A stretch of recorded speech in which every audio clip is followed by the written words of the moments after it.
House training is one of the easiest skills I found to be able to teach dogs. So I want to talk about that here today because so many of my students do need help with that, ask for help with that. So the first thing is to create a structure. So make sure that your dog understands how long they have to hold it for. If there's too much variability, sometimes you take them out after an hour, sometimes if there's an 8-hour gap, etc. There's just too much variability there and they don't know how long they have to hold it for. So create a consistent structure that you can hold to during the week, during the weekends, etc., whenever. For instance, an adult dog, maybe 6 times a day. First thing when you wake up, that's number 1. Feed the breakfast, and then right after breakfast, that's the second time. Midday or so, that's the third time. And then I always say when you come home from work or school, around 3, 4, 5 p.m., that's the 4th time. And then feed dinner right after dinner is the 5th time, and then last thing before bed, and that's the 6th time.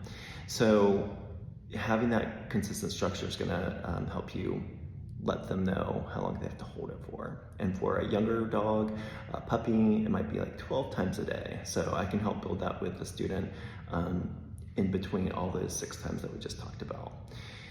The second thing is making sure to positively reinforce every time they do go. So we call it throwing a puppy party, and it's pets and it's praise and it's bringing treats with you. So you have to make some extra effort to bring your treat bag with you, bring some treats, and really positively charge that they went outside and pottied outside.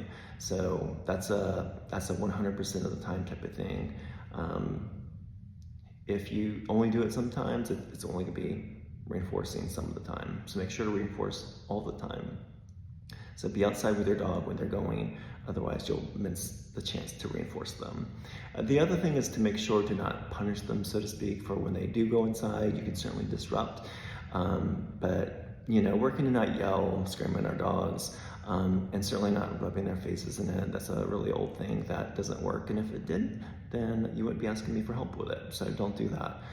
Positively reinforce what they do. That's good. As you can tell, that's how I do all of our training here at Los Lukes. And then the third thing is making sure to properly neutralize the spots that they've pottied in. So you're going to need some Nature's Miracle enzymatic cleaner. You're going to need some bitter apple spray to deter from the spots. So clean it like you have been doing it, but then also neutralize it with the spray or with the actual carpet shampoo from Nature's Miracle to actually neutralize, and then use something like bitter apple spray to actually deter from going back to those spots. And that is how we house train.